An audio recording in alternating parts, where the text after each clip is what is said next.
Imagínense la escena, ¿no? Una guardia psiquiátrica. Llega alguien en plena crisis. Y la pregunta es, ¿esto es algo pasajero? ¿Una tormenta que va a calmar? ¿O estamos viendo, digamos, el inicio de algo más persistente? Uf, es la pregunta clave, cierto.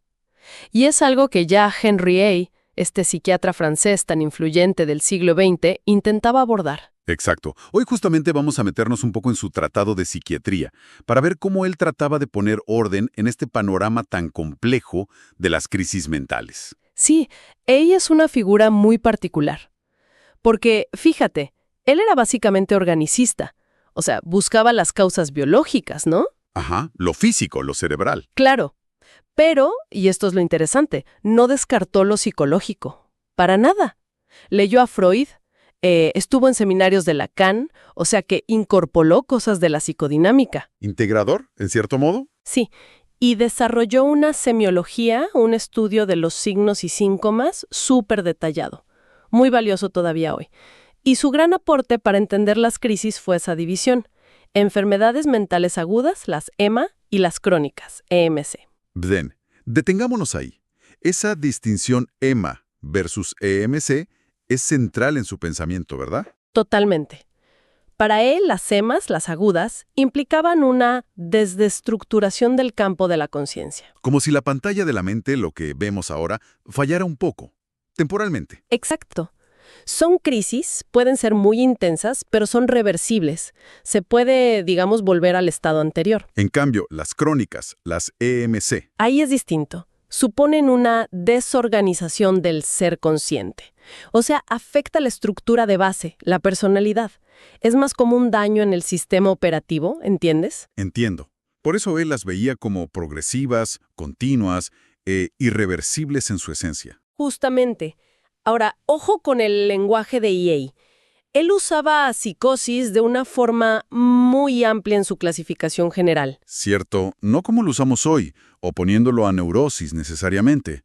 Para él abarcaba casi todo. Prácticamente todas las enfermedades mentales entraban ahí en su esquema grande.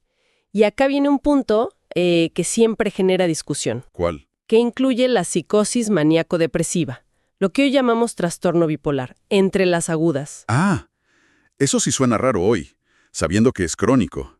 ¿Por qué lo hacía? Bueno, su lógica era que, aunque es crónica, se manifiesta en crisis, en brotes agudos que tienden a ceder, ¿viste?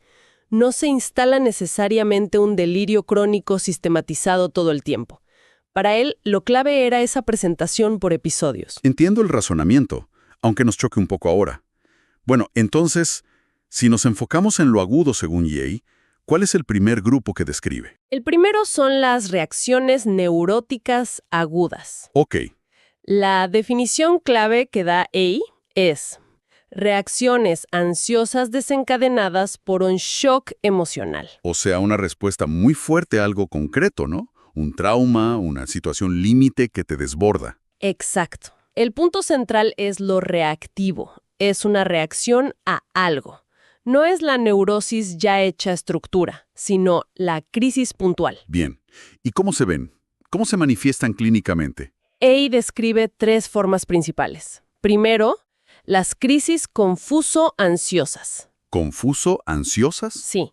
Acá la persona puede quedar como paralizada por el miedo, en estupor, o todo lo contrario, una agitación tremenda, a veces hasta violenta. Hay confusión, desorientación, como si la mente se nublara por completo. EI decía que se veían mucho en catástrofes grandes. Entiendo. La segunda forma. Las crisis histeroansiosas, aquí la angustia es la protagonista. Muy, muy intensa, a veces como pegada a una idea fija. La conciencia no está tan, digamos, desestructurada como en la anterior. ¿Y qué es lo llamativo? La expresión física es muy florida. Palidez, sudoración, sientes que te aprieta el pecho, taquicardia, a veces hasta desmayos. Y a nivel psicológico, es una vivencia de terror, de peligro, la sensación de no puedo más, y menciona que a veces puede tener un toque medio teatral. Comprendo. ¿Y la tercera? Son las crisis de angustia psicosomática. El cuerpo habla, pero en un sistema específico. El corazón, los pulmones, lo digestivo. Pero sin causa orgánica real, ¿no? Exacto. Te falta el aire, te duele el pecho fuerte, cólicos, pero los médicos revisan y no encuentran nada físico. Y a eso se suma un sufrimiento moral fuerte, pesimismo, ganas de aislarse. Ok, 3 formas entonces. Confuso-ansiosa, histero-ansiosa y psicosomática. Y lo que tienen en común, según Ey, es que son... Reversibles. Eso es clave. Y ojo, agudo para él era eso, reversible. No quería decir necesariamente que duraran poco. Podían ser días, semanas, incluso meses. Pero la estructura profunda de la personalidad no estaba comprometida. Se podía volver atrás. Esa era la idea fundamental. Y en cuanto al manejo en el momento agudo, Ey era muy claro. ¿Qué proponía? Primero, sedación. Calmar la tormenta.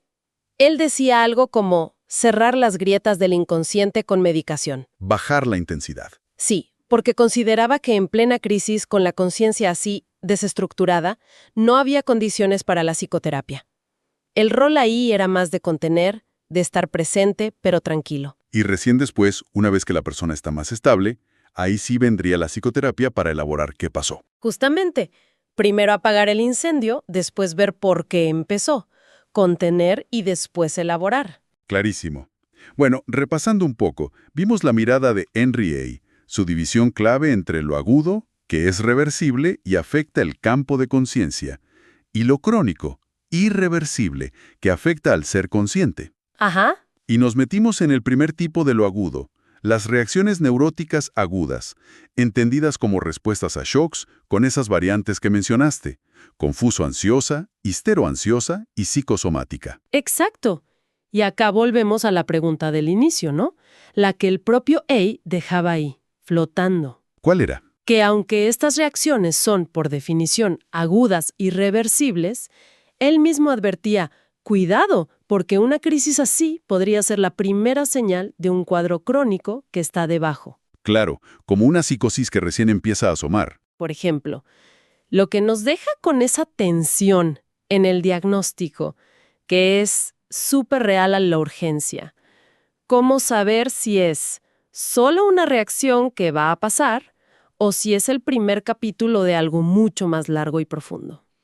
Un desafío enorme que, más allá de cómo cambiaron las clasificaciones después de INCOT, sigue totalmente vigente en la clínica psiquiátrica de hoy. Una pregunta que él nos dejó y que sigue abierta.